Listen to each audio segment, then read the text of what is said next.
رحم الله من قرأ الفاتحة. بسم الله.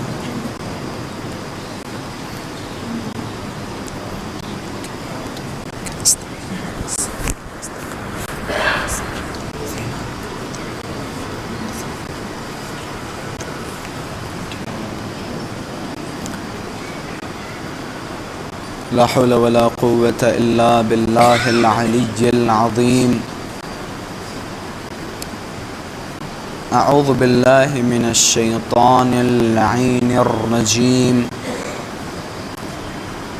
بسم الله الرحمن الرحيم. الحمد لله رب العالمين، والحمد لله الذي نور قلوبنا بمحبة علوية، والحمد لله الذي جعلنا من المتمسكين بولاية المرتضوية، والحمد لله الذي فرض مودته على العربية والعجمية وعلى مبلغ رسالاته الإلهية سيدنا ومولانا أبي القاسم مصطفى محمد صلى الله على محمد وآل محمد وعجل فرجهم، وعلى أهل بيته الطيبين الطاهرين المعصومين المظلومين.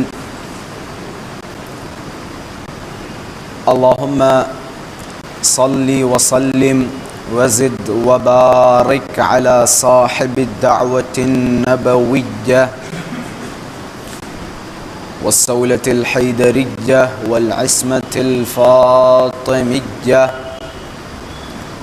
والحلم الحسنية والشجاعة الحسينية والعبادة السجادية والمآثر الباقرية والآثار الجعفرية والعلوم الكاظمية والحجج الرضوية والجود التقوية والنقابة النقوية والهيبة العسكرية الهيبة الإلهية الحجة القائمية.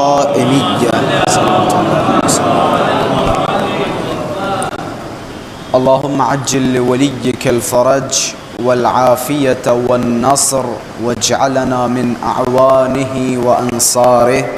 أما بعد، فقد قال الله تبارك وتعالى في محكم كتابه ومتقن خطابه. بسم الله الرحمن الرحيم. قل هل يستوي الذين يعلمون والذين لا يعلمون إنما يتذكر أولو الألباب. صدق الله العلي العظيم.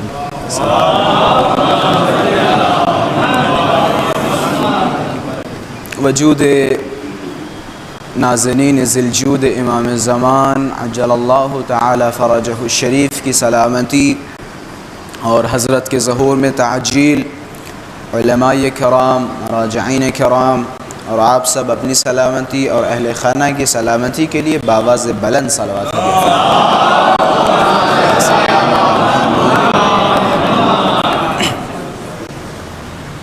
عزیزان محترم، ایک مختصر وقت میں قرآن مجید کی ایک آیہ کریمہ کی تلاوت کا شرف حاصل کیا۔ اس سے پہلے کہ میں اس آیہ کریمہ کے حوالے سے چند باتیں آپ حضرات کی خدمت میں پیش کروں، ایک چھوٹا سا مقدمہ دور حاضر کے حوالے سے۔ یقیناً آج پوری دنیا ایک وبا میں پریشان ہے اور مسلسل دعا کر رہے ہیں اور ایک دوسرے سے گزارش کر رہے ہیں کہ بھائی صاحب دعا کریں کہ جلد سے جلد یہ وبا ختم ہو جائے۔ یقیناً ہر نماز میں دعا ہو رہی، ہر مجلس میں دعا ہو رہی اس وبا کے اختتام کے لیے۔ خوب، بہتر ہے آپ حضرات دعا کریں کہ خداوند متعال جلد سے جلد یہ وبا ختم کر دے۔ لیکن دعا کے طریقے میں تھوڑی سی تبدیلی پیدا کریں تو یقیناً نہ صرف یہ کہ یہ وبا ختم ہو جائے گی بلکہ دنیا کی ساری پریشانیاں حل ہو جائیں گی۔ بس توجہات کا طالب ہوں، آپ حضرات کو ایک منزل کی طرف لے کے جانا چاہ رہا ہوں۔ آپ نے دعا کی کہ پروردگارہ اس وبا کو ختم کر دے، ختم بھی ہو گئی، لیکن کیا اس دعا کے ذریعے سے ساری پریشانیاں حل ہوئیں؟ نہیں۔ آپ مسلسل 2-3 سال کی تاریخ اٹھا کے دیکھیں، ایک پریشانی کے بعد ایک پریشانی۔ آپ NRC کا دور دیکھیں، کتنی شدید پریشانیاں، اور سب دعا کر رہے ہیں کہ جلد سے جلد یہ ختم ہو۔ کافی لوگوں کی موتیں ہوئیں اور کافی اچھی شخصیات زد میں آئیں، پھر آہستہ آہستہ وہ پریشانی دور ہوئی، دوسری پریشانی شروع ہوئی، دنیا میں مظاہرات، پروٹیسٹ شروع ہوئے، ہر کوئی دعا کر رہا ہے کہ جلد سے جلد یہ پریشانی حل ہو جائے۔ خوب وہ پریشانی حل ہو گئی، کیا ہوا؟ کووڈ-19 آ گیا۔ اب اس میں ہم دعا کر رہے ہیں کہ جلد سے جلد یہ پریشانی بھی حل ہو جائے۔ خوب حل ہو گئی، کیا گارنٹی ہے کہ اس کے بعد کوئی پریشانی نہیں آئے گی؟ تو عقل کا تقاضا یہ ہے کسی ایسی شے کے لیے دعا کریں جس کے پورے ہونے کی بعد کوئی پریشانی نہیں آئے گی۔ بس پہنچ رہے ہیں، اور وہ دعا صرف و صرف ایک ہے کہ جس کے بعد کوئی پریشانی نہیں۔ وہ دعا ہے، آپ دعا کریں کہ آپ کے زمانے کا امام تشریف لائے تاکہ ساری مشکلات خود بخود حل ہو جائیں۔ صرف ایک دعا ہے جو پوری ہوئی تو کوئی پریشانی نہیں، کسی کو کوئی پریشانی نہیں۔ اور جو کچھ میں نے مقدمہ آپ حضرات کے سامنے بیان کیا یہ روایات سے ماخوذ ہے۔ ہمارے 5ویں امام فرماتے ہیں اکثر الدعاء بتعجیل الفرج فإن ذلك فرجکم، کہ زیادہ تر دعا اپنے زمانے کے امام کے لیے کرو، کیونکہ امام زمانہ کے ظہور، امام زمانہ کی گشائش میں تمہاری گشائش ہے۔ امام زمانہ ظہور فرمائیں گے، آپ حضرات ظہور کے بعد کے حالات سے تو واقف ہیں، کیسے حالات ہوں گے، کتنا امن و امان ہوگا۔ صرف ایک دعا جس کے پورے ہونے سے ساری مشکلات حل ہو جائیں گی۔ اور یہی وجہ علماء فرمانتے جب بھی آپ پریشان ہو، پیسوں کی ضرورت ہو، تو مصلی بچھا کے امام زمانہ کے ظہور کے لیے دعا کریں۔ اگر کسی کے پاس کوئی بھی پریشانی ہو، امام زمانہ کے ظہور کے لیے دعا کریں، یقیناً وہ پریشانی تو حل ہوگی۔ لیکن اگر امام زمانہ تشریف لے آئے تو ساری آنے والی پریشانیاں بھی حل ہو جائیں گی۔ امام زمانہ عجل اللہ تعالی فرجہ الشریف کی سلامتی اور حضرت کے ظہور میں تعجیل کے لیے باواز بلند صلوات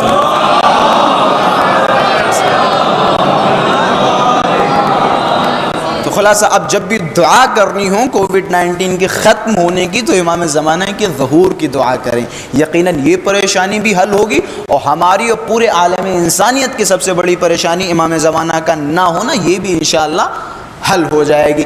اس پہ بھی میں ایک نقطہ اضافہ کرتا چلوں، حالانکہ یہ ہماری مجلس کا موضوع نہیں ہے، بعض افراد بالخصوص ہمارے نوجوانوں کے ذہنوں میں سوال ہے کہ بھائی یہ ساری چیزیں خداوند متعال کے ہاتھوں میں ہیں، ہمارے دعا کرنے سے یا نہ کرنے سے کوئی فرق نہیں پڑتا۔ ایسا نہیں ہے، ایسا نہیں ہے۔ میں چھوٹا سا قصہ بعنوان مثال آپ حضرات کے سامنے بیان کرتا چلوں، پھر اپنے موضوع کی طرف۔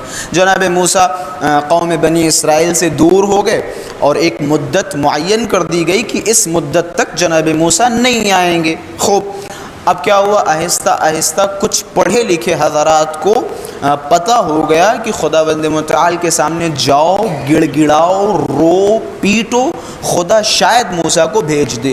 کچھ پڑھے لکھے حضرات شہر کے باہر گئے، انہوں نے استغاثہ کیا، روئے پیٹے گڑ گڑائے، اور کیا ہوا، خبر ملی کہ جناب موسیٰ کی جو مدت ہے غیبت کی، اس مدت میں کمی ہو چکی ہے، یعنی 10 سال کم کر دیے گئے۔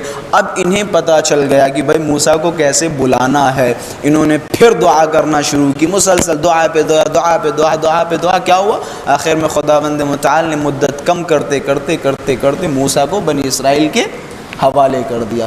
تو اسی طریقے سے اگر بالفرض خداوند متعال نے غیبت کی ایک مدت رکھی ہے تو ہماری دعاؤں کے ذریعے امام زمانہ کی مدت کوتاہ ہوتی رہے گی، اور ممکن ہے امام زمانہ کل یا پرسوں یا کچھ دنوں کے بعد ہمارے درمیان ظہور فرمائے۔ یہ ہماری دعاؤں کا اثر ہوگا۔ امام زمانہ کے ظہور کے لیے باواز بلند صلوات علیہ فرمائے۔ ماشاءاللہ پڑھا لکھا مجمع ہے اور پڑھی لکھی سماعتیں ہیں، تو لہٰذا آپ حضرات تقریباً متوجہ ہو چکے ہوں گے میں نے جس آیت کریمہ کی تلاوت کا شرف حاصل کیا۔ خداوند متعال اس آیت کے ذریعے بتانا یہ چاہ رہا ہے علم کی ویلو کیا ہے، علم کی حقیقت کیا ہے۔ میں ترجمہ کرتا چلوں تاکہ ہمارے نوجوانوں تک بات پہنچتی چلے۔ خدا فرماتے ہیں قل اے رسول کہہ دو هل يستوي الذين يعلمون والذين لا يعلمون، کیا وہ لوگ جو جاننے والے ہیں اور وہ لوگ جو جاننے والے نہیں ہیں یا جو نہیں جانتے، کیا وہ برابر ہیں؟ کیا وہ برابر ہیں؟ انما یتذکر، اور اس چیز کو بھی وہی سمجھ سکتے ہیں جو صاحب عقل و شعور ہوں گے۔ یہ تقریباً آپ حضرات کے سامنے میں نے خلاصہ آیت پیش کر دیا۔ اچھا میں یہیں سے بات کا آغاز کرتا چلوں۔ وہ خدا جو علم کے مسئلے میں اتنا حساس ہے، اتنا دقیق ہے کہ ایک پڑھے لکھے اور ایک نہ پڑھے لکھے یعنی جاہل کو برابر ہونے دینا پسند نہیں کرتا۔ جملوں پہ غور۔ وہ خدا جو علم کے مسئلے میں اتنا حساس کہ ایک جاننے والا اور ایک نہ جاننے والے کو برابر ہونے دینا پسند نہیں کرتا، تو کیسے ممکن ہے کہ خدا اس پڑھی لکھی امت کے لیے کسی جاہل کو خلیفہ بنا دے؟ بھائی جو خدا علم کے مسئلے میں اتنا حساس، عدالت کے مسئلے میں اتنا حساس، اب کسی ایسے کو ہمارا خلیفہ بنا دے جو بھائی ممبروں پہ ہزاروں مرتبہ یہ کہتا رہا اگر علی نہ ہوتے تو فلاں صاحب ہلاک ہو جاتے۔ بھائی جملے ہیں تاریخ میں، لولا السنتان لہلک النعمان، اگر چھٹے امام کی خدمت میں 2 سال نہ گزارے ہوتے، ان سے نہ پڑھا لکھا ہوتا تو ہم ہلاک ہو جاتے، تباہ و برباد ہو جاتے۔ وہ خدا جو علم کے مسئلے میں اتنا حساس ہے، اور میں نے بارہا اپنی مجلسوں میں یہ بیان کیا ہے اور میں ہمیشہ بیان کرتا رہوں گا انشاءاللہ جب تک زندگی رہی۔ ہماری سب سے بڑی پریشانی، ہماری سب سے بڑی خامی یہ ہے کہ ہم علم سے بھاگ رہے ہیں، علم سے بھاگ رہے ہیں، جبکہ کیا خوبصورت جملہ کسی نے کہا کہ علم سے وہ بھاگ رہے ہیں کہ جہاں سے علم کے چشمے نکلتے ہیں۔ بھائی ہم وہ افراد ہیں، ہم ایسے پانی سے متصل ہیں کہ جو شفاف ہے، نہر اعظم ہے، نہر عظیم ہے، ہم اس پانی سے متصل ہیں۔ میں یہیں سے اپنی بحث کا آغاز کر رہا ہوں، بس آپ حضرات کی سماعتوں کا طالب ہوں۔ کیا خوبصورت جملات ہمارے 5ویں امام کے۔ آپ نے فرقہ بطریہ کا نام سنا ہوگا، فرقہ بطریہ یا جسے ہم زیدی فرقہ بھی کہتے ہیں۔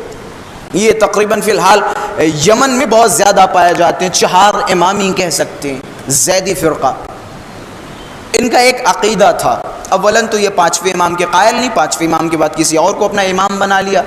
ثانیاً ان کا ایک اور برا عقیدہ تھا، ان کا برا عقیدہ یہ تھا کہ نحن نتولی علیاً، ہم علی سے بھی محبت رکھیں گے، علی سے بھی پیار کریں گے، اور فلاں صاحب سے بھی پیار کریں گے، اور فلاں صاحب سے بھی محبت کریں گے۔ یہ ان کا عقیدہ تھا۔ اچھا یہیں پہ بات کو روکتا چلوں، اگر میں بھول جاؤں تو مجھے یاد دلا دیجئے گا کہ میں نے بات کہاں پہ ختم کی۔ یہ جب بات آئی کہ فلاں سے بھی محبت اور فلاں سے بھی محبت، ایسے ہی ایک صاحب آئے 5ویں یا 6 مولا کے پاس اور کہنے لگے کہ مولا ہمیں ان سے بھی محبت ہے اور ان سے بھی محبت ہے۔ تو حضرت نے ان کے جواب میں فرمایا انت الاعور، تم کاڑے ہو، کہ تم کاڑے ہو جس کی ایک آنکھ خراب ہے اور ایک آنکھ صحیح ہے، کہ یا تو تم بالکل اندھے ہو جاؤ کھل کے ان کی طرف چلے جاؤ، یا پھر آؤ ہمارے دامن سے متمسک ہو۔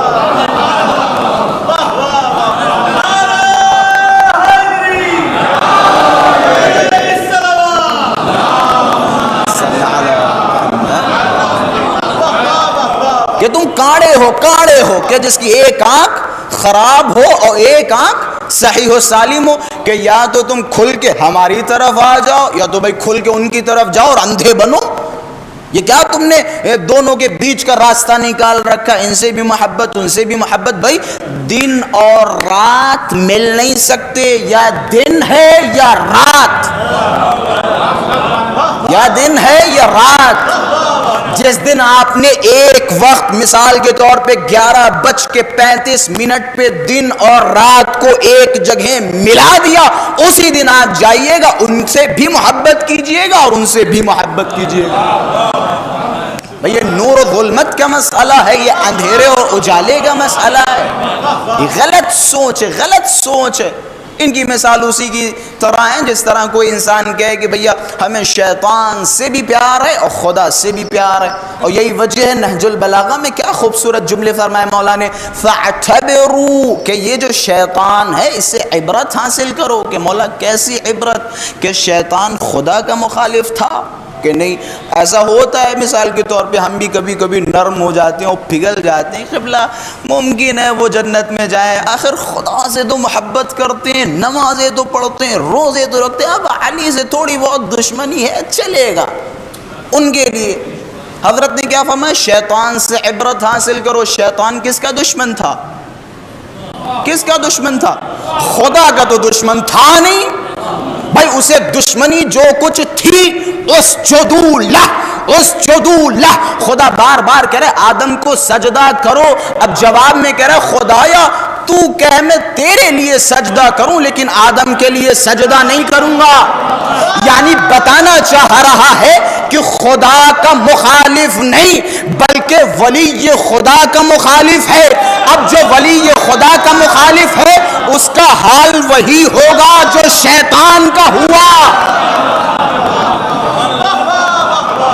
خدا نے شیطان کو اپنی بارگاہ سے نکال دیا۔ اب وہ افراد جو اللہ سے پیار کر رہے ہیں اور نبی کی نبوت کا اقرار کر رہے ہیں اور نبی سے بھی بڑی محبت ہے، لیکن جب مسئلہ علی پہ آتا ہے تو پھر بگڑ جاتا ہے، پھر ان کا حال وہی ہے جو شیطان کا ہے۔ خلاصہ میں کہاں تھا؟ 5ویں امام کی حدیث کے اوپر، فرقہ بطریہ کے اوپر۔ تو ان کا کیا عقیدہ تھا؟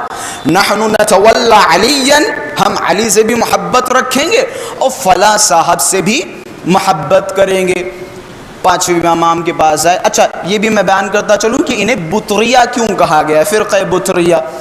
اس کے حوالے سے ملتا ہے کہ 4تھے امام نے یا 5ویں امام نے جب ان کا یہ عقیدہ دیکھا تو ان سے مخاطب ہو کے فرمایا بترتم امرنا، یعنی جو ہمارا مشن ہے، جو ہمارا مقصد ہے، جو ہمارا امر ہے، تم نے اس امر کو توڑ دیا یا چھوڑ دیا۔ بترتم، تم نے چھوڑ دیا یا توڑ دیا۔ ان کو یہ کہہ کے بھگایا، اسی دن سے اس فرقے کا نام ہو گیا فرقہ بطریہ۔ خوب 5ویں امام کے پاس ہے، بس توجہات کا طالب ہوں، میرا موضوع آپ ادھر ادھر مت جائیے گا، علم ہی ہے اور یہ ساری باتیں علم کی ہی ہیں۔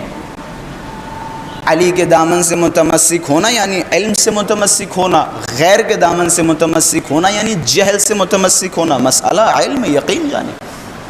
فرقہ بطریہ کے ایک آدمی آیا، 5ویں امام مخاطب ہوئے، فرمایا انتم تمسون الثماد وتدعون النہر الاعظم یا نہر العظیم۔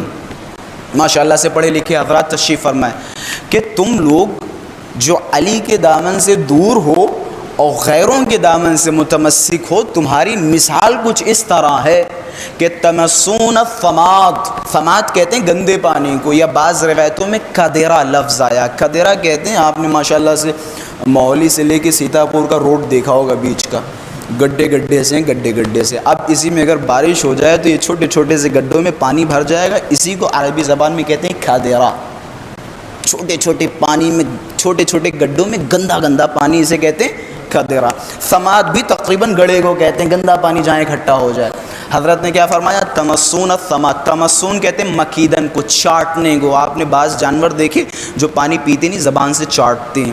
حضرت نے کیا فرمایا؟ تمسون الثماد وتدعون النہر العظیم، کہ تم لوگ اس گندے پانی کو چاٹ رہے ہو جبکہ نہر اعظم تمہارے سامنے کھڑی ہے۔ اچھا یہاں مسئلہ پانی کا نہیں ہے، مسئلہ گندے یا شفاف پانی کا نہیں ہے، گویا حضرت بتانا چاہ رہے ہیں اما تم کس کے دروازے پہ جا رہے ہو؟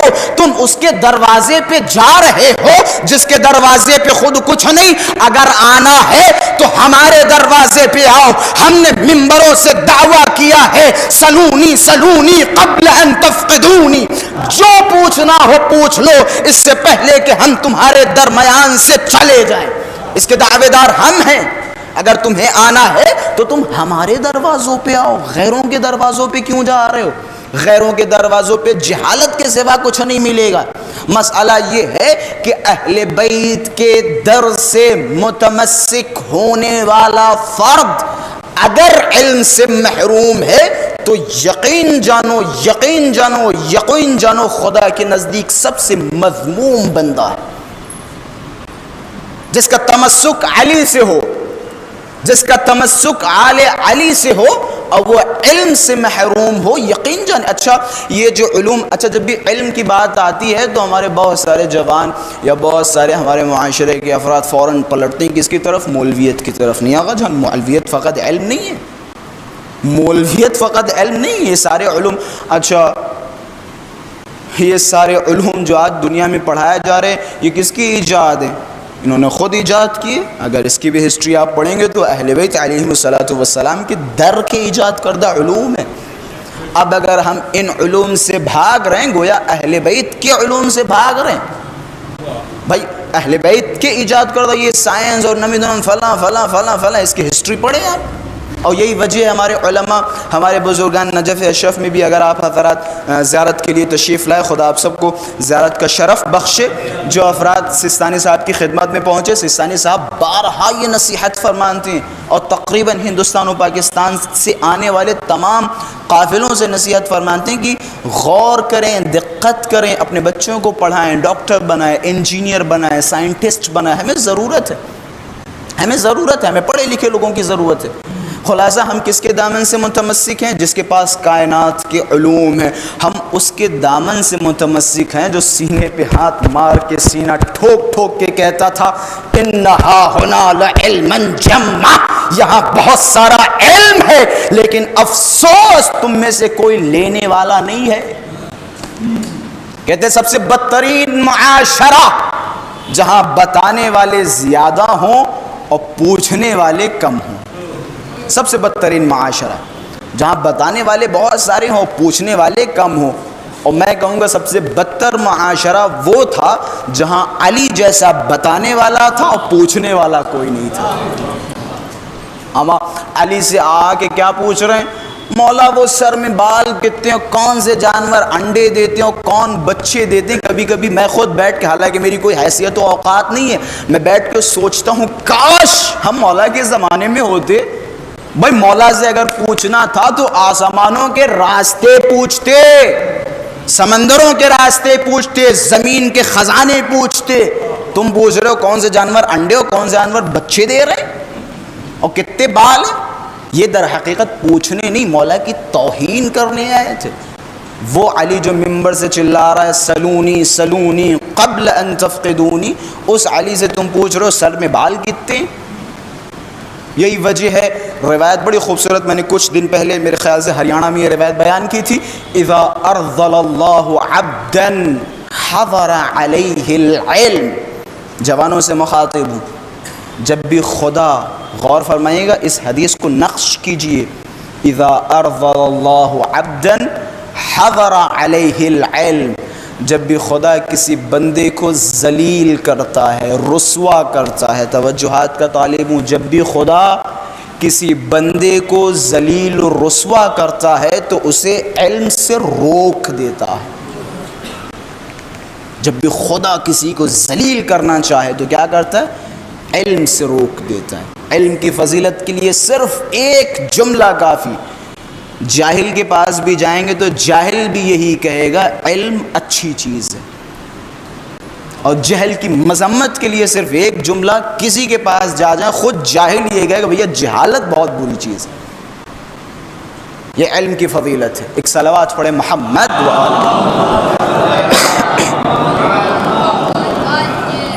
خلاصہ ہم کس مذہب کے پیروکار ہیں؟ مذہب جعفریہ، اس مذہب کے پیروکار ہیں جہاں کرسی تدریس رکھ کے بنی امیہ اور بنی عباس کے زمانے میں 4000 شاگردوں کی تربیت کی، 4000 شاگردوں کی تربیت کرنے کے بعد اور منبر پہ بیٹھ کے یہ اعلان کیا وہ علوم جو خداوند متعال نے اپنے انبیاء کو دیے، انبیاء سے منتقل ہوتے ہوتے رسول تک پہنچے، رسول سے علی تک پہنچے، علی سے منتقل ہوتے ہوتے چھٹے امام تک پہنچے۔ آج میں جعفر صادق اس منبر پہ بیٹھ کے 4000 شاگردوں کی تربیت کر کے بتانا چاہ رہا ہوں آج علم منظر کمال پہ پہنچ چکا ہے، علم کو منزل کمال عطا کی ہمارے چھٹے مولا نے۔ ہم اس مذہب کے پیروکار ہیں، اس مذہب کے ماننے والے ہیں۔ اب اگر ایسے لوگ ترقی کریں کہ جن کے پیشوا، جن کے رہنما پوری زندگی جہالت کا اعلان کرتے رہے اور ان کے چاہنے والے، ان کے پیروکار اگر ترقی کریں تو علی والے معذرت کے ساتھ میں خود ماشاءاللہ سے فضائل پڑھنے والا اور فضائل سننے والا ساری چیزیں، لیکن معذرت کے ساتھ جملہ علی والا صرف واہ واہ کرنے کے لیے نہیں پیدا ہوا ہے، علی والا صرف فضائل سننے یا سنانے کے لیے نہیں پیدا ہوا، علی والا یعنی علی صفات جس کے اندر موجود ہوں، علی صفات پھر علی والا بنتا ہے۔ ایک اور صلوات پڑھیں محمد و آل محمد۔ تو خلاصہ علم علی عجیب و غریب ہے، علی کا علم، یہی وجہ ہے علی کے علم کے اوپر میں نے بارہا یہ جملہ بیان کیا، علی کے علم کے اوپر اتفاق ہے، اتفاق یعنی کوئی اختلاف نہیں، کوئی یہ نہیں کہنے والا ہے کہ علی کے پاس علم نہیں تھا، پوری تاریخ میں کوئی آپ کو نہیں ملے گا، علی کے علم پہ اتفاق ہے۔ اور یہی وجہ کیوں نہ ہو، رسول اللہ نے فرمایا انا مدینۃ العلم وعلی بابھا، میں شہر علم ہوں اور علی اس کے دروازہ۔ اچھا یہ جب دروازے کا مسئلہ آتا ہے تو بعض لوگ کہتے ہیں ہمیں اس میں کون سی تعریف، شہر علم رسول اللہ علی کو دروازہ بنا دیا، لیکن دقت کریں، غور کریں، بڑے راز پوشیدہ ہیں کیوں دروازہ کہا گیا۔ ایک عرب بدو مسجد میں وارد ہوا اور وہاں پہ بھی کچھ جاہل نما پڑھے لکھے بیٹھے ہوئے تھے، مسجد میں جیسے ہی وارد ہوا اور سب سے پہلے امیر المؤمنین کے پاس گیا، ہاتھوں کو چوما، السلام علیک یا امیر المؤمنین، پھر دوبارہ رسول اللہ کے پاس گیا۔ اب یہ صاحبان کھڑے ہوئے کہ ہمیں یہ کیا ہو گیا، یہ پہلے دوڑ کے علی کے پاس جا رہا ہے پھر رسول کے پاس جا رہا ہے۔ رسول اللہ بڑی شدید اس نے توہین کی، عجب نہیں رسول اللہ کے چہرے پہ مسکراہٹ ہے کہ تم نے سنا نہیں، تم نے پڑھا نہیں، خود اس عرب سے پوچھو۔ اب جب عرب سے پوچھا، عرب نے بتانا شروع کیا کہ تم کیسے سنتے ہو، تم کیا رسول اللہ کو سنتے ہو، تم نے وحیاں کیسے سنی، تم نے رسول اللہ کے خطبات کیسے سنے۔ رسول اللہ تو بارہا منبر سے کہتے رہے میں علم کا شہر ہوں، علی اس کے دروازہ ہے، میں پہلے دروازے پہ آیا پھر علم کی طرف گیا، کہ میں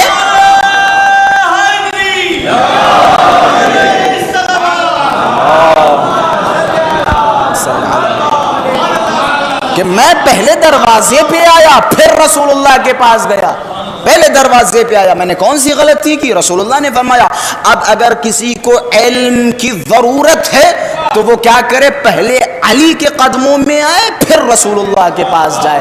جب تک علی کے قدموں پہ نہیں گرے گا علم اسے نصیب نہیں ہوگا، علم نصیب نہیں ہوگا۔ علی سے متمسک ہونا ضروری ہے، اور علی کا علم ایسا ہی نہیں ہے جیسا ہم سنتے ہیں۔ اور یقین جانے باخدا میں روایات پڑھ رہا تھا، اسرار آل محمد کا نام سنا آپ حضرات نے؟ اسرار، بہت ساری چیزیں ایسی ہیں کہ جنہیں ہم سے چھپایا گیا، اور بہت ساری چیزیں ایسی ہیں، مثال کے طور پہ میں مثال دیتا چلوں، پڑھے لکھے حضرات تشریف فرمائے، بعض روایتیں خود اصول کافی میں اگر آپ جائیں گے تو بعض روایتیں آپ پوری سنیں گے، سننے کے بعد نیچے آپ کو لفظ ملے گا، مثال کے طور پہ امام نے راوی سے کہا اس حدیث کو سب کو نہ سنانا، صرف اسی کو سنانا جو اس کا اہل ہو، اسے کہتے ہیں اسرار آل محمد۔ اور بہت سارے سر ایسے ہیں جو خود راویوں کو نہیں بیان کیے گئے، اور بہت سارے سر ایسے تھے جو مثال کے طور پہ سلمان سلمان کو پتہ ہے، بہت سارے ایسے تھے جو ابو ذر کو پتہ ہے. یہی وجہ ہے، آپ نے سنا ہوگا اور پڑھا ہوگا، جناب جابر جعفی سے پانچویں امام نے فرمایا کہ تمہیں کتنی حدیثیں یاد ہیں؟ بتائیں کہ اتنی ہزار حدیثیں یاد ہیں. کہ وہ والی حدیثیں کتنی یاد ہیں؟ کہ مولا اتنی ہزار حدیثیں یاد ہیں. امام نے کہا خبردار جابر جعفی، اگر تم نے یہ جو سر آل محمد ہے جسے بتانے سے منع کیا، ان میں سے اگر تم نے کسی ایک کو بھی ایک حدیث سنا دی، فعلیک لعنتی الی یوم الدین، تو تم پر میری لعنت ہوگی قیامت تک کے لیے. بعض ایسے اسرار ہیں جو چھپائے گئے ہم سے. اما بھیا یہ مسئلہ زیادہ سخت نہیں ہے، یقین جانے رسول اللہ بارہا یہ کہتے رہے، یا علی ولولا ان تقول فیک طوائف من امتی ما قالت النصارى في عيسى ابن مريم لقلت فيك قولا لا تمر بملئ من الناس الا اخذوا التراب من تحت قدميك يلتمسون بذلك البركة. اے علی میں ڈرتا ہوں کہیں میری یہ امت اسی فتنے میں مبتلا نہ ہو جائے جس فتنے میں نصارہ مبتلا ہوئے، نہیں تو میں تمہاری ایسی فضیلتیں بیان کرتا کہ یہ ساری امت نہیں گزرتی مگر یہ کہ تمہارے قدموں کی مٹی اٹھاتی اور اپنی آنکھوں کا سورما بناتی. کہ مجھے ڈر ہے کہیں میری یہ امت اسی فتنے میں مبتلا نہ ہو جائے جس فتنے میں نصارہ مبتلا ہوئے. اور یہی وجہ، اچھا جب معرفت کی بات آتی، معذرت کے ساتھ میں علم کی باتیں کر رہا ہوں، معرفت کی بات آتی تو آپ حضرات کے ذہنوں میں سوال آیا ہوگا کہ بھیا کیا ضرورت ہے اہل بیت نے فرمایا بعض حدیثیں بعض کو نہ سنائیں یا انہیں چھپائیں یا انہیں سنائیں جو اس کا اہل ہو. یقیناً ایسا ہے. کیا اس مجمع میں مثال کے طور پہ جتنا یہ مجمع بیٹھا ہوا ہے، کیا سب کی معرفت برابر ہے؟ کیا سب کی معرفت برابر ہے؟ اصلاً کسی کی معرفت، اما بھیا انبیاء کی معرفت برابر نہیں تو ہم اور آپ کیا؟ بھائی فضلنا بعضهم بعضا، قرآن کی آیت ہے یا نہیں کہ ہم نے بعض کو بعض پہ فوقیت دی، فضیلت دی. اچھا فضیلت کا معیار کیا؟ فضیلت کا معیار معرفت و علم ہے نا بس. ہماری اور آپ، اچھا اس سے بھی آگے بڑھوں، سلمان و ابو ذر کی معرفت برابر نہیں ہے. جملہ کہہ رہا ہوں، میں پہنچانا چاہ رہا ہوں، سلمان و ابو ذر کی معرفت برابر نہیں ہے. اگر برابر ہوتی تو چھٹے مولا نہ کہتے لو علم ابو ذر ما فی قلب سلمان، کہ اگر ابو ذر کو پتہ چل جاتا سلمان کے دل میں کیسے کیسے راز پوشیدہ ہے تو ابو ذر سلمان کو قتل کر دیتے یا کفر کا فتویٰ لگا دیتے. اما ان کی معرفت برابر نہیں تو ہم اور آپ کی معرفت کیسے برابر ہوگی؟ اچھا یہ اب اس میں دلیل بھی تو دیتا چلوں. جناب سلمان کی میں معرفت بیان کر رہا ہوں، جناب سلمان کی معرفت کیسی؟ جناب سلمان سے کہا گیا کہ کسی جنگ میں مولا نے فرمایا جو بھی علی کے جیتنے کی خبر سب سے پہلے دے اسے منہ مانگا انعام دوں گا. اب سارے بھاگ گئے، کہاں جا رہے ہیں؟ جنگ میں. کیا دیکھنے؟ علی جیتیں گے یا ہاریں گے. سارے بھاگ گئے، سلمان خیمے کے دروازے پہ کھڑے. بھائی معرفت کی بات ہو رہی، کس کی معرفت؟ سلمان کی معرفت. سارے بھاگ گئے، سلمان کھڑے ہیں. جب لوگوں کو آتے ہوئے دیکھا خیمے کے دروازے پہ پہنچے کہ یا رسول اللہ علی جیت گئے. اب رسول اللہ نے فرمایا سلمان تم تو گئے ہی نہیں تھے. کہ مولا میں گیا نہیں تھا لیکن میرا یقین کہتا ہے علی کسی جنگ میں ہار نہیں سکتے، کسی جنگ میں. اچھا یہ معرفت کا ایک مقام. اب معرفت کو دوسرا مقام. رسول اللہ نے کیا فرمایا؟ تو جو وہ مانگے گا اسے منہ مانگا انعام دوں گا. اب یہاں ہم اور آپ ہوتے تو بہت ساری چیزیں مانگتے، دولت، شہرت، فلاں فلاں فلاں، اتنا مال لے لیتے کہ پوری زندگی چین سے گھر پہ بیٹھ کے کھاتے. یہ سوچ. جناب سلمان سے فرمایا کیا چاہیے؟ کہ یا رسول اللہ جب آپ معراج پہ گئے تھے اور آپ نے فرمایا کہ علی کے بارے میں خدا نے 18,000 راز بتائے، یا رسول اللہ ایک راز بتا دیں علی کے حوالے سے، صرف ایک راز. یہ معرفت ہے. اور یقین جانے پتہ نہیں وہ کون سا راز ہے جو جناب سلمان کو بیان کیا گیا. لیکن ہاں کچھ اسرار معراج کے ہیں جو عمومی طور پہ ہم سب تک پہنچے ہیں. رسول اللہ فرماتے ہیں کہ جب میں معراج پہ گیا تو میں نے دیکھا ان حلقۃ باب الجنہ من یاقوتۃ حمراء، کہ جب مجھے آسمانوں کی سیر کرا کے جنت کے دروازے پہ لے جایا گیا، میں جب جنت کے دروازے پہ پہنچا تو میں نے دیکھا جنت کے دروازے پہ ایک کنڈی لٹک رہی ہے جو سرخ یاقوت کی قیمتی کنڈی ہے، علی صفائہ الذہب، اور جس کے پلے سونے کے ہیں، اور فَإِذَا دَقَّتِ الْحَلَقَ عَلَى الصَّفْحَةِ، جب یہ کنڈی دروازے پہ لگتی ہے، طنت وقالت، تو یہ کہتی ہے اور اس سے آواز آتی ہے، کیا آواز آتی ہے؟ یا علی یا علی یا علی۔ اب بھائی پوچھنے والا پوچھ سکتا ہے کہ راز کیا ہے، حکمت کیا ہے، جنت کے دروازے کی کنڈی یہ علی علی کیوں چلا رہی ہے؟ عجب نہیں، میں مثال دوں، فرض کریں آپ میرے گھر پہ تشریف لائے اور میرے گھر کے دروازے پہ جب پہنچے تو وہاں پہ آپ ایک نیم پلیٹ دیکھیں، اس پہ لکھا ہو کہ ذیغم الغروی کا گھر، مثال کے طور پہ ذیغم الغروی، تو آپ جب گھر کے دروازے پہ نیم پلیٹ دیکھیں گے تو آپ خود اندازہ لگا لیں گے اس گھر کا مالک ذیغم الغروی ہے۔ بس پہنچ رہے ہیں ماشاءاللہ سے۔ دروازے پہ لکھا ہوا نام اس بات کی دلالت کرتا ہے کہ اس گھر کا مالک علی ہے۔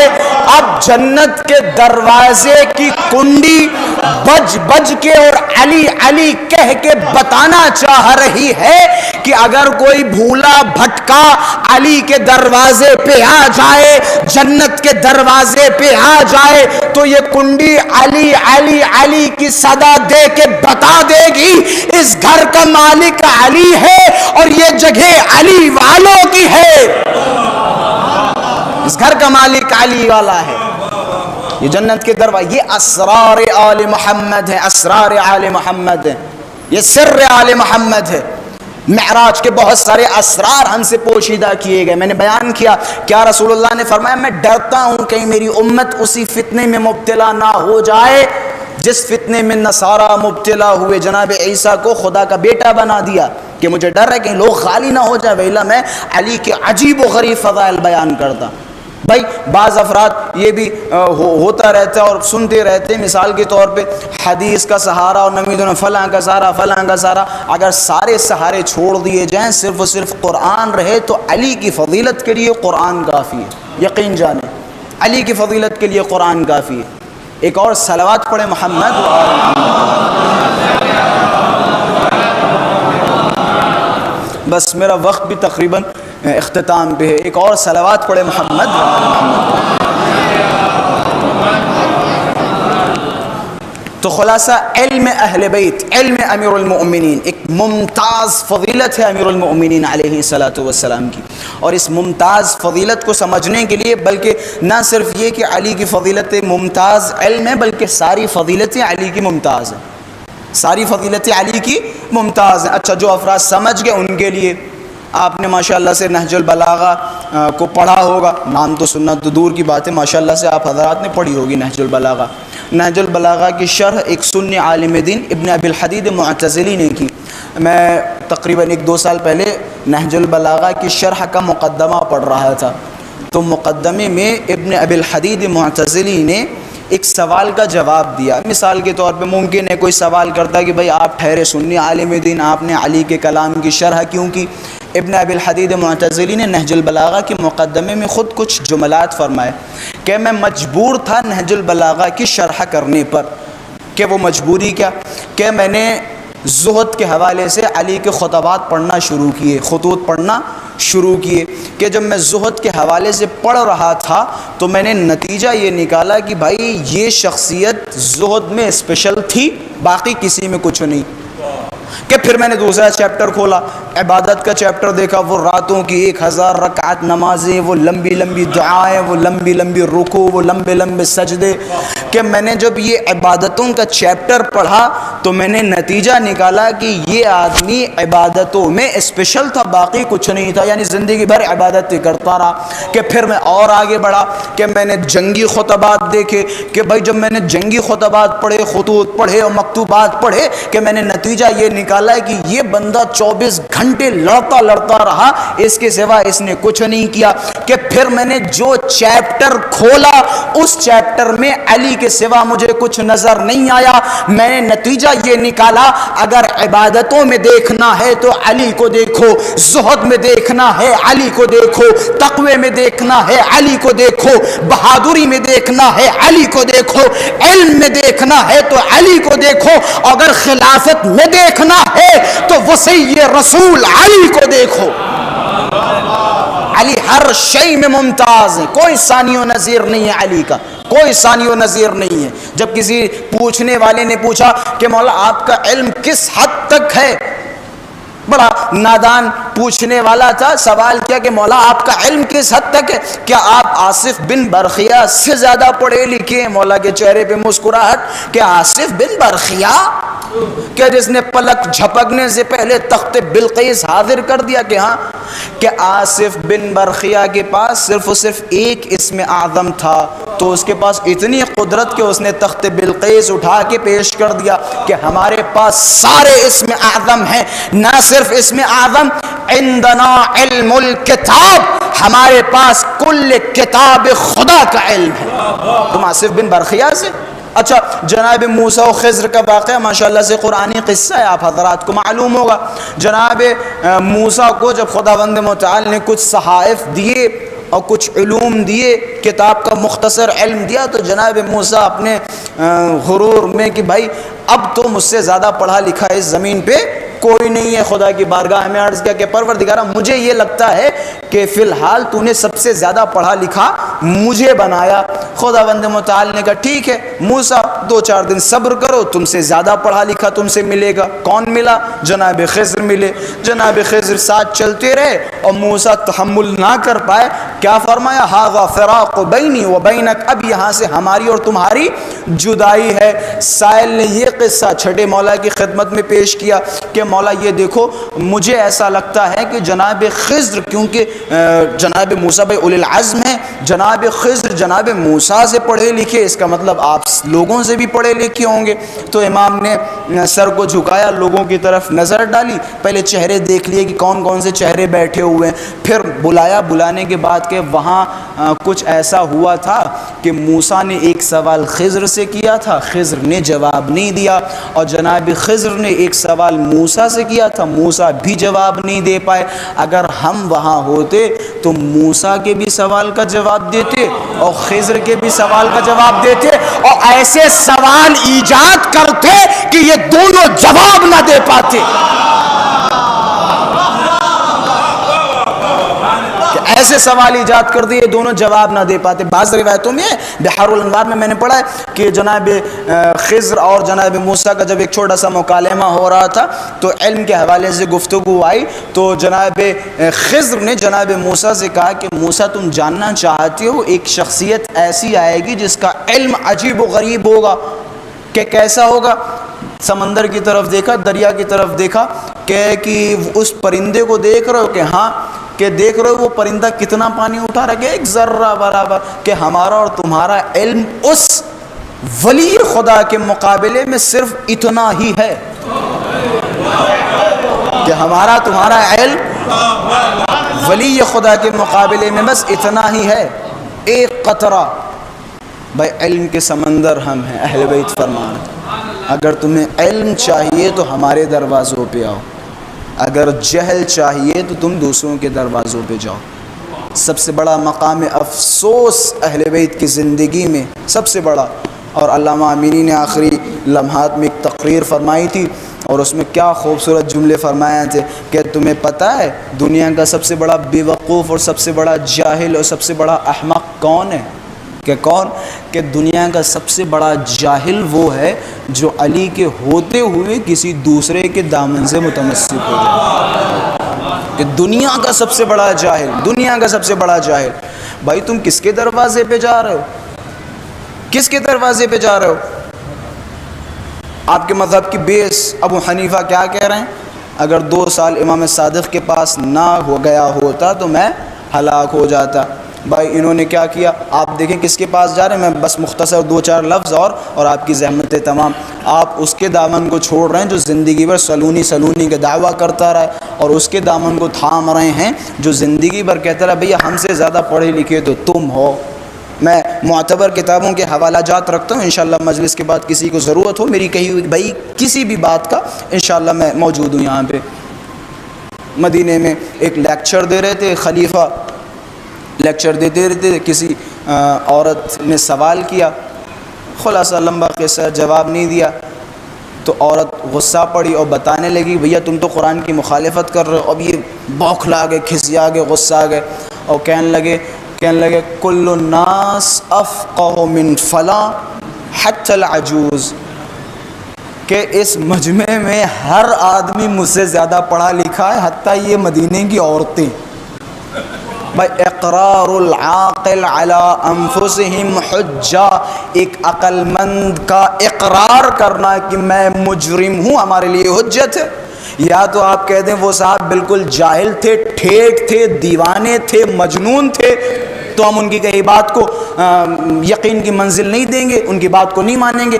اگر آپ کہہ رہے ہیں وہ عقل مند تھے تو عقل مند کی بات ہم سب پر حجت ہے کہ وہ جاہل تھے، ختم، وہ جاہل تھے۔ اور ایک دو قصے، اور یہ ساری کی ساری باتیں میں اپنی کتابوں سے نہیں بیان کر رہا ہوں۔ جناب عمار کہیں جا رہے تھے کسی جنگ میں، صاحب آئے، دوسرے صاحب، اور آنے کے بعد جناب عمار سے کہنے لگے عمار اما پانی ختم ہو گیا ہے، کیا کریں؟ کہ تیمم کرو۔ لیکن ان سے پہلے جب انہی صاحب سے پوچھا گیا تھا کہ پانی مدینے میں نہیں ہے کیا کریں، کہ نماز نہ پڑھے، پانی نہیں تو نماز نہیں۔ جناب عمار نے فرمایا کہ اما تم تو فلاں جنگ میں تھے، رسول اللہ نے بتایا تھا کہ اگر پانی نہ ہو تو تیمم کرو، تم بھول گئے کہ حافظہ تھوڑا کمزور ہے، حافظہ تھوڑا کمزور ہے، تم ان کے پاس جا رہے ہو۔ یہ جو ابو حنیفہ، انہوں نے چھوٹی چھوٹی سی دکانیں کھولی تھی۔ بنی امیہ کا ایک سب سے بڑا کام پتہ کیا تھا؟ بنی امیہ کا سب سے بڑا کام یہ تھا جو آج کی اس دنیا میں بھی دور حاضر میں بعض لوگ کر رہے ہیں۔ مثال کے طور پہ ہمارا ہی لباس کسی کو عطا کر کے ہمارے مقابلے پہ کھڑا کر دے رہے ہیں، ایسا ہو رہا ہے۔ اسی طرح بنی امیہ کی ایک چال یہ تھی کہ اہل بیت کا لباس سامنے والے کو دے کے اہل بیت کے سامنے چھوٹی سی دکانیں کھلواتے تھے۔ یہ جتنے بھی آپ نام سنتے ہیں، فلاں امام، فلاں فلاں فلاں فلاں، یہ سارے کے سارے بنی امیہ کے دور میں پیدا کروائے گئے۔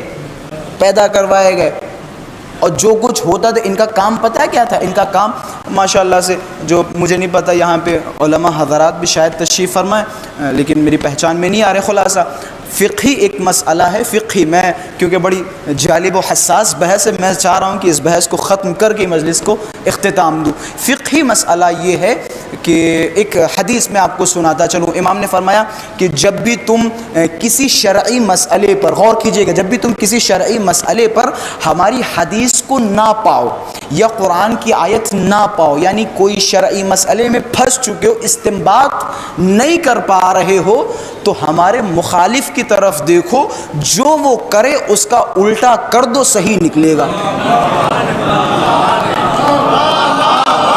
بڑی عظیم بات کہی ہے کہ جب تم پھنس جاؤ، تمہیں نہیں پتا کہ بھائی اس میں مولا نے کیا فرمایا ہے، کہ ہمارے مخالف کو دیکھو، جو بھی کرے اس کا الٹا کرو، انشاءاللہ صحیح نکلے گا۔ اس کی علت ہے، راز ہے۔ رسول اللہ مسجد میں آتے تھے یا نہیں آتے تھے، اور نماز بھی پڑھاتے تھے، اور مسجد میں کیا 200 400 500 کا مجمع نہیں ہوتا تھا، اما وہ وضو جو سالوں رسول اللہ نے 500 لوگوں کے سامنے کی، اس وضو میں اختلاف، مجھے سمجھ میں نہیں آ رہا، اما وہ وضو جو رسول اللہ ہزاروں لوگوں کے سامنے کر رہے ہیں، اس وضو میں اختلاف، کیا مسئلہ ہے؟ مسئلہ یہ ہے کہ جو کچھ اہل بیت نے کیا اس کا الٹا کروایا گیا۔ یہی وجہ، کسی ایک چیز میں بعض افراد کہہ دیتے ہیں کہ بھائی ہم میں 90% چیزیں کامن ہے، نہیں آگا جان، 90% اختلاف ہے، صرف قبلے میں اتفاق ہے، یقین جانے ویلا وضو میں اختلاف، نماز میں اختلاف، حتیٰ سورہ پڑھنے میں اختلاف، ہر چیز میں اختلاف ہے، تو خلاصے چھوٹی چھوٹی سی دکانیں کھلوائی جاتی تھی۔ اچھا، اب یہاں سے یاد ہے، یہ سارے علمی بحثیں میں آپ حضرات کے سامنے بیان کر رہا ہوں۔ ابو حنیفہ، انہیں بلایا گیا کہ اچھا بتاؤ، اگر سجدے میں جب ہم نماز پڑھتے ہیں تو نماز کے سجدے میں آنکھوں کو بند کریں یا آنکھوں کو کھولیں؟ مسئلہ ہے کہ آنکھوں کو بند کریں یا آنکھوں کو کھولیں۔ اچھا، اب کوئی بھی پڑھا لکھا عالم ہوگا، وہ کیسے جواب دے گا؟ پہلے قرآن کی طرف رجوع کرے گا، حدیث کی طرف رجوع کرے گا، شرعی استنباط کرے گا۔ یہ طریقہ استنباط ہے۔ ان کا طریقہ استنباط کچھ اور تھا۔ ان کا طریقہ استنباط کیا؟ جب سوال کیا کہ بھیا سجدے میں آنکھوں کو کھولیں یا بند کریں، اب ان کا جواب دیکھیں، خالفت جعفرا فی کل ما یقول، کہ میں نے چھٹے امام کی، جعفر الصادق کی ہر چیز میں مخالفت کی، مگر یہ کہ اس مسئلے میں مجھے خود نہیں پتا وہ آنکھوں کو کھولتے ہیں یا بند کرتے ہیں، کہ یہ مسئلہ سجدے کا ہے۔ اب سجدے میں تو پتہ نہیں کہ وہ آنکھوں کو کھولتے یا بند کرتے۔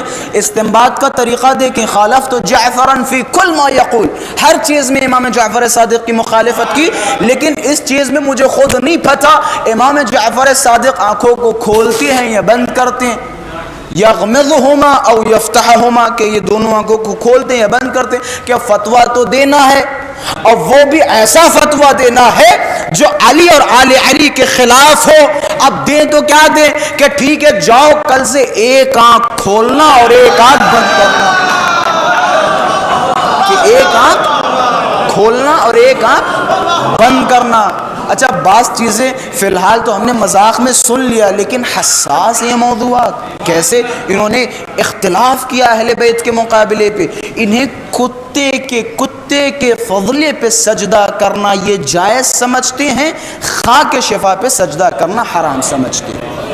جب مسئلہ خاک شفا کا آتا ہے تو شرک، لیکن مسئلے ہیں بھائی فقہی مسائل ہیں، فتاوی موجود ہے کہ آپ کتے کے فضلے پہ سجدہ کر سکتے ہیں، مسائل موجود ہیں۔ لیکن خاک شفا سے بڑا خوبصورت، میں ختم کر رہا ہوں، ایک صاحب کے پاس آئے اور آنے کے بعد کہنے لگے کہ بھیا آپ لوگ تو مشرک ہیں، کہ وہ کیسے، کہ آپ جو ہے خاک شفا مٹی پہ سجدہ کرتے ہیں، کہ اچھا اگر ہم اس خاک شفا کی وجہ سے مشرک ہیں تو تم ہم سے بڑے والے مشرک، کہ وہ کیسے، کہ ہم تو خالص مٹی کو صرف اس کو سجدہ کر رہے ہیں، اس کے ذریعے سے خدا کو سجدہ کر رہے ہیں، تم چٹائیوں پہ لو، ٹرینوں میں لو، زمینوں پہ لو، پتھروں پہ لو اور قالینوں پہ لو، لکڑیوں پہ لو، سب پہ سجدہ کر رہو، تم تو ہم سے بڑے والے مشرک ہو۔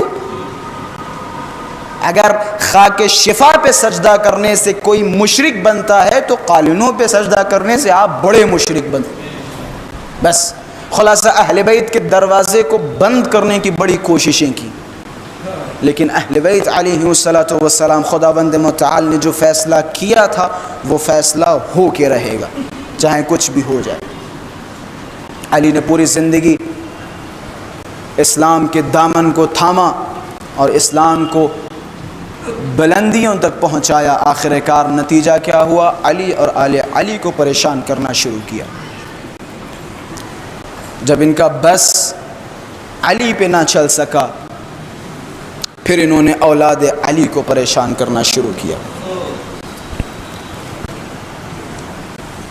مورخ کیا خوب لکھتا ہے، کربلا کی اگر شروعات کرنی ہو تو علی کی ضربت سے شروعات کرو۔ جو علی زندگی بھر چلاتا رہا، انہا ہنا لعلما جما، یہاں بہت ڈھیر سارا علم ہے، آؤ مجھ سے علم لو، لیکن یہ جاہل قوم، جاہل عوام علی سے علم لینے نہیں گئے، بلکہ حالت نماز میں علی کے سر پہ ضربت لگانے پہنچ گئے۔ ہاں آزادارو، علی کے سر پہ ضربت لگی، روایتوں کے جملے ہیں، علی کے سر پہ جب ضربت لگی، علی کو گھر لایا گیا، بستر پہ لٹایا گیا، علی بستر مریضی پہ لیٹے ہوئے ہیں، طبیب کو بلایا گیا، طبیب نے معائنہ کیا۔ اب جب طبیب نے معائنہ کیا، امام حسن کو بلایا، فرمایا بیٹا حسن، زہر بہت زیادہ پھیل چکا ہے، اب آپ کے بابا بچ نہیں سکتے، بس میں یہیں سے کسی منزل پہ لے جانا چاہ رہا ہوں کہ بیٹا حسن آپ کے بابا بچ نہیں سکتے۔ ایک اولاد کے لیے بڑا سخت لمحہ ہے جب اسے خبر ملے کہ اب تمہارے بابا اس دنیا سے جانے والے ہیں۔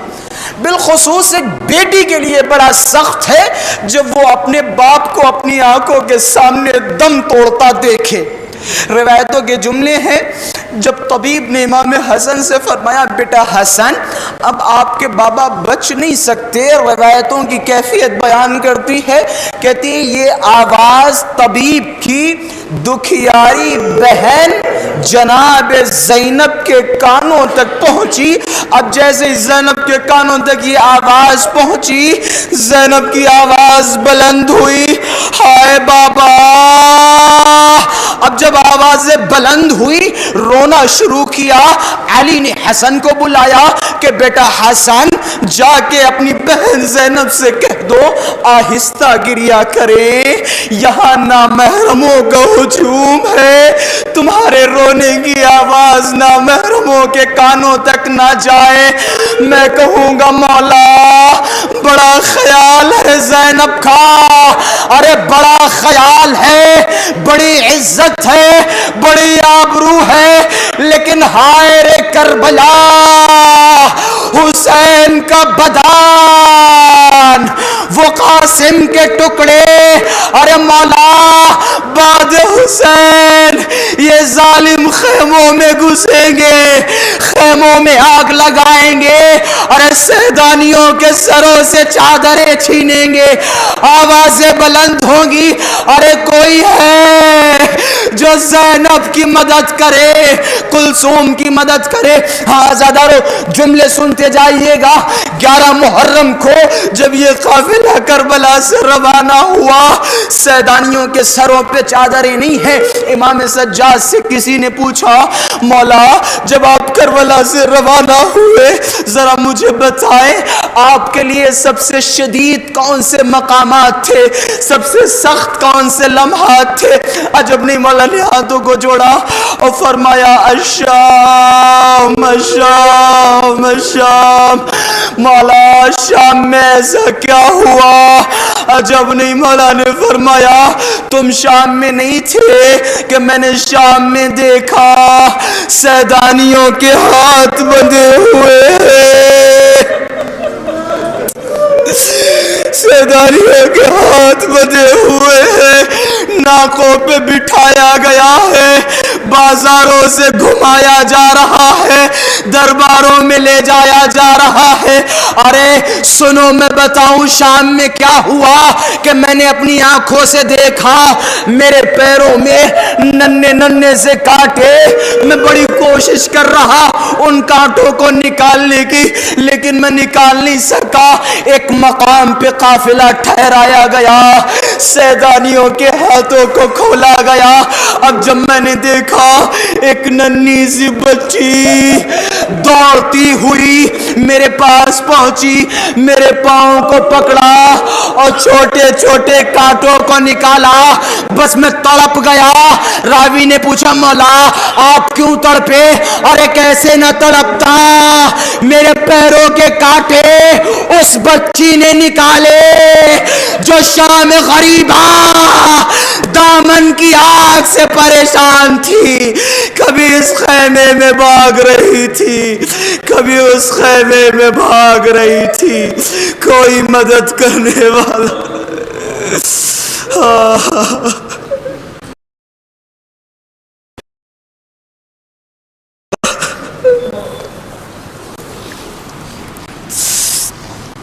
لعنت اللہ علی القوم الظالمین، انا للہ وانا الیہ راجعون، ومن بقضائہ وتسلیما لامرہ۔ پروردگارہ ہماری اس مختصر عبادت کو قبول فرما، پروردگارہ ہماری آنکھوں سے نکلے ہوئے آنسوؤں کو رومال سیدہ میں جگہ عطا فرما۔ پروردگارہ تجھے واسطہ ہے ان آنسوؤں کا، امام زمانہ عجل اللہ تعالی فرجہ الشریف کے ظہور میں تعجیل فرما، ہم سب کو مولا کے چاہنے والوں میں شمار فرما۔ پروردگارہ ہم سب اس مجلس کا ثواب ہدیہ کرتے ہیں مرحوم عباس حیدر زیدی ابن محمد حسین کو پروردگارہ اس مجلس کو قبول فرما، اور مرحوم کے گناہان صغیرہ و کبیرہ کو معاف فرما، مرحوم کو معصومین علیہم الصلاۃ والسلام کے جوار میں جگہ عطا فرما، مرحوم کے اہل خانہ کو اور ان کے چاہنے والوں کو صبر عطا فرما، پروردگارہ مرحوم کی آل کو ترقیاں عطا فرما اور ان کی توفیقات خیر میں اضافہ فرما۔ آپ حضرات سے گزارش ہے ایک مرتبہ سورہ حمد اور 3 مرتبہ سورہ اخلاص کی تلاوت فرما کر مرحوم عباس حیدر زیدی ابن محمد حسین کی روح کو اصال فرمائیں۔ اللہم صلی علی محمد و آل محمد، اللہم صلی علی محمد و آل محمد، اللہم صلی علی محمد و آل محمد۔ بسم اللہ الرحمن الرحیم، الحمدللہ رب العالمین، الرحمن الرحیم، مالک یوم الدین، إياك نعبد وإياك نستعين، اهدنا الصراط المستقيم، صراط الذين أنعمت عليهم غير المغضوب عليهم ولا الضالين۔ بسم الله الرحمن الرحيم، قل هو الله أحد الله الصمد، لم يلد ولم يولد ولم يكن له كفوا أحد۔ بسم الله قل هو الله أحد الله الصمد، لم يلد ولم يولد ولم يكن له كفوا أحد۔ اللهم صل على محمد وآل محمد۔ دونوں ہاتھوں کو بلند کر کے امام زمانہ کی سلامتی کے لیے دعا کریں۔ اللہ الرحمن الرحیم، اللهم كن لوليك الحجة الحسن صلى الله عليه